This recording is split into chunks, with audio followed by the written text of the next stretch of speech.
The mission is simple: to help high achievers naturally eliminate emotional and physical obstacles so they can optimize their life for higher achievement. Welcome. You have just entered the Genesis Zone. Hello, listeners, and welcome back to the Genesis Zone show. I'm your host, Dr. Brian Brown. Today, we are talking about blue zones and what it means for your epigenetics and what it means for aging and harmonizing your biological clock.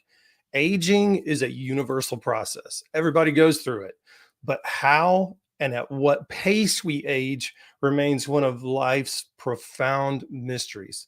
Across the vast expanse of our planet Earth, there are pockets of centenarians, people who live to be over 100 years of age, that we call blue zones, where people aren't just living longer, but are aging with grace, vitality, and a sharpness of mind that defies conventional wisdom. As we dive into these remarkable regions, we'll unearth the seamless intertwining of lifestyle choices, community bonds, and dietary habits with the intricate science of epigenetics. This isn't just about the journey of aging, it's about the art and science of aging well. By the end of the show, my hope is that you'll be able to answer these two important questions. How do environment and choices influence our genes?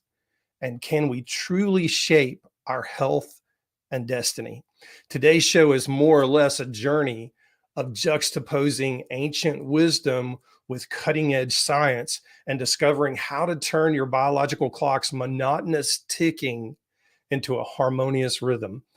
First, let's start with a brief overview of blue zones. What are these blue zones? What is this term that everybody's talking about lately? Everybody's buzzing with the terminology blue zones. Well, blue zones was a term popularized by explorer Dan Buettner. The term blue zones refers to a specific region or regions where the inhabitants of that region enjoy incredibly long and healthy lives. Now, these areas or these blue zones include Okinawa, Japan, Sardinia in Italy, Nicoya in Costa Rica, Icaria in Greece, and the Seventh-day Adventist community in Loma Linda, California. Now let's take a look at each of these distinct longevity recipes for each of these areas, because as I'll show you in a minute, they all have their uniqueness, but there's a common thread that runs through them all. And I'll tie that all in here in just a second. Let's start with Okinawa, Japan.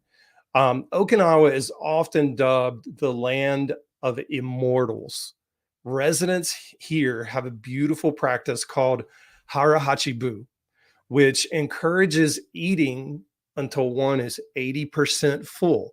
It's an intuitive approach to avoiding overeating. And if I might add, it is mindfulness eating at its best.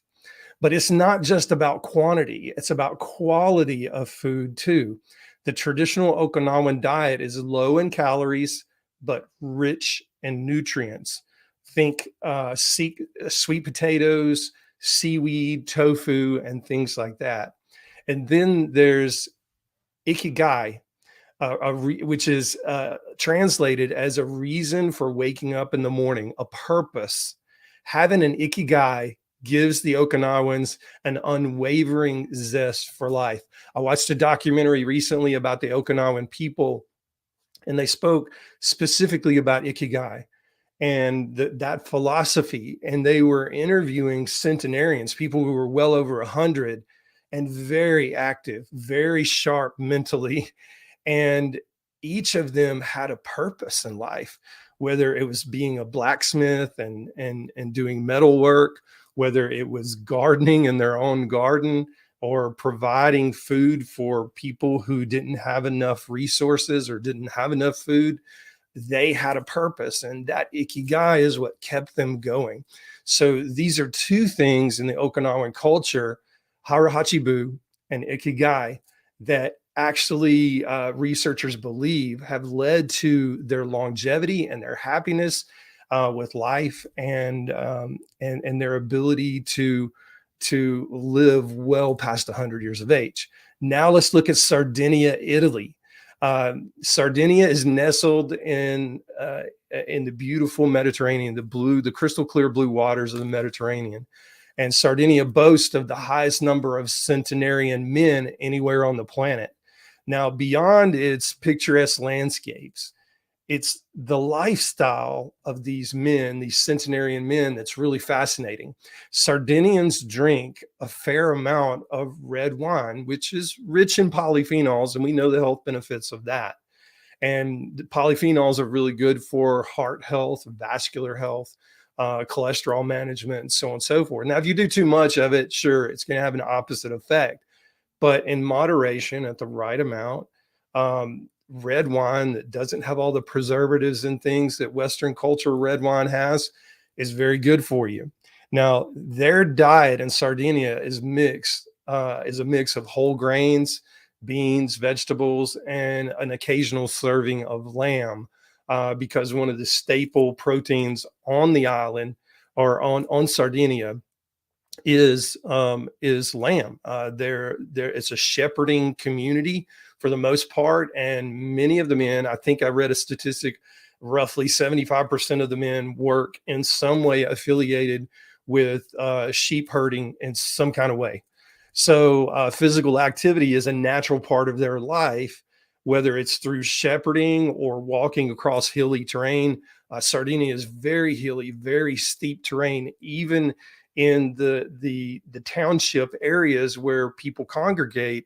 It's straight uphill, straight downhill, or it's they get a lot of activity just having fun in life and being with their friends and their family.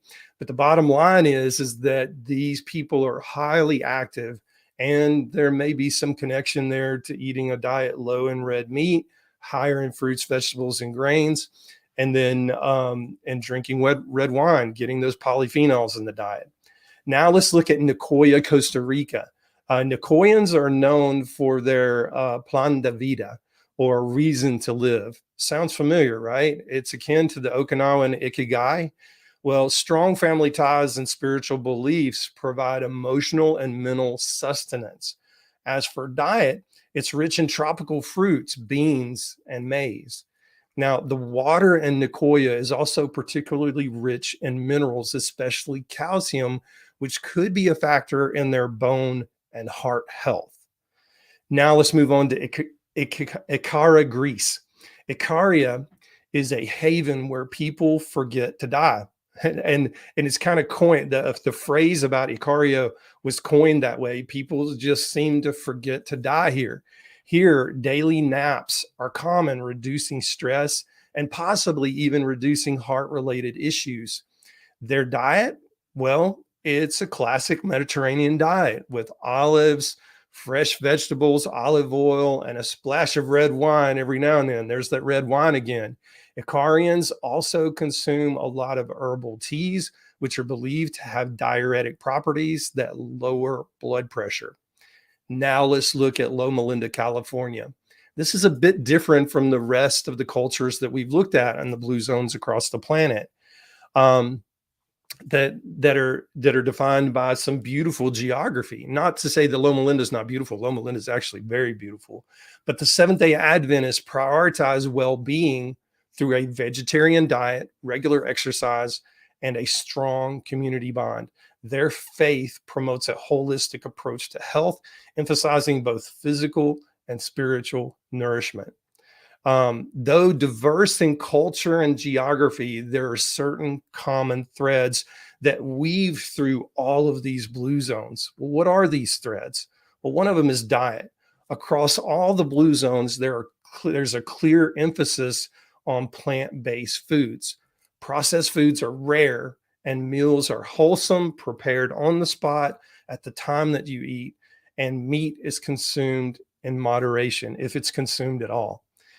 Activity, here's another common thread.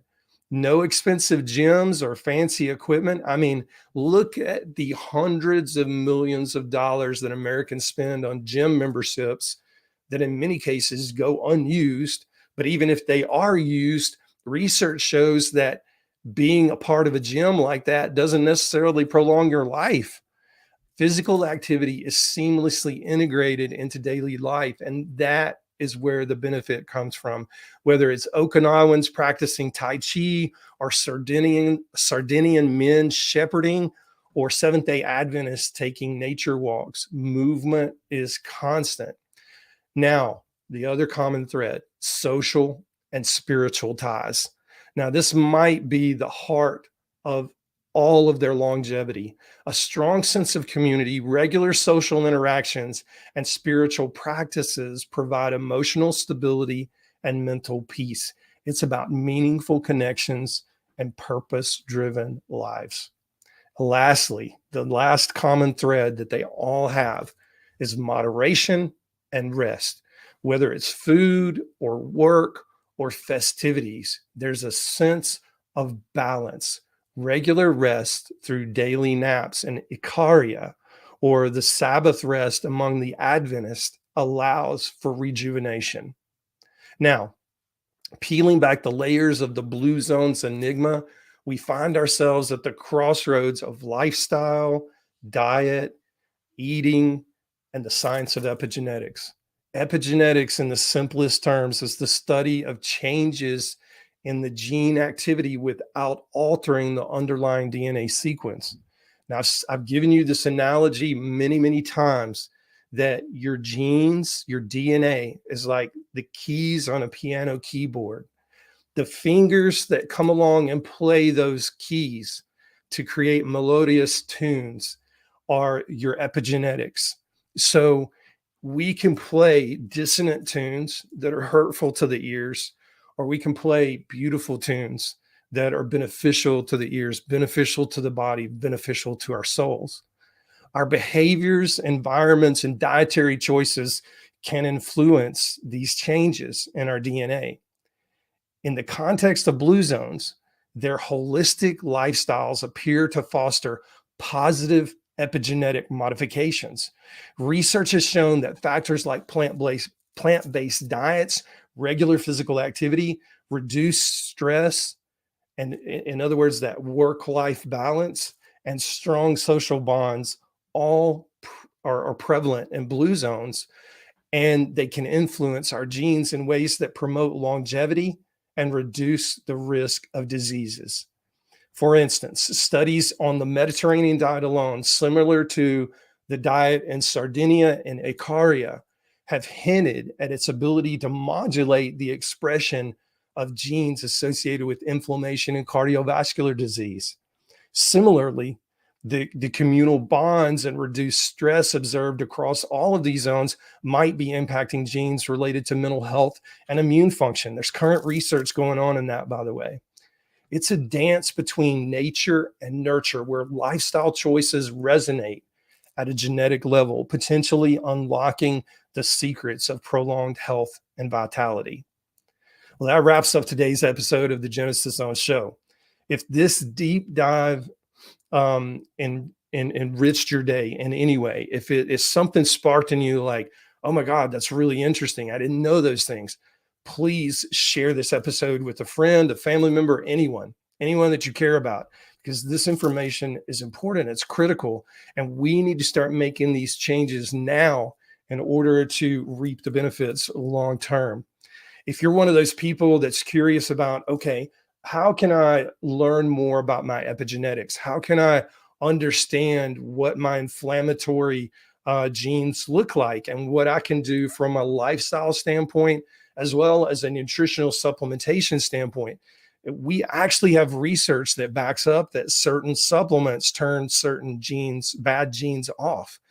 And when I check a person's genetic profile, I'm looking to see which ones of these genes we can modify with certain supplements.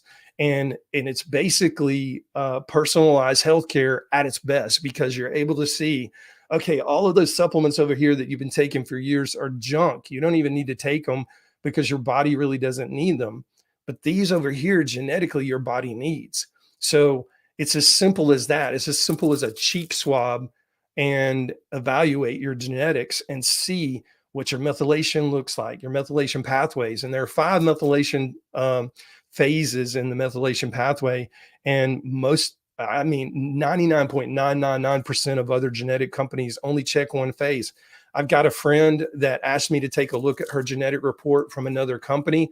This was a comprehensive genetic report, and it didn't even cover but two phases of the 5 phases of the methylation pathway.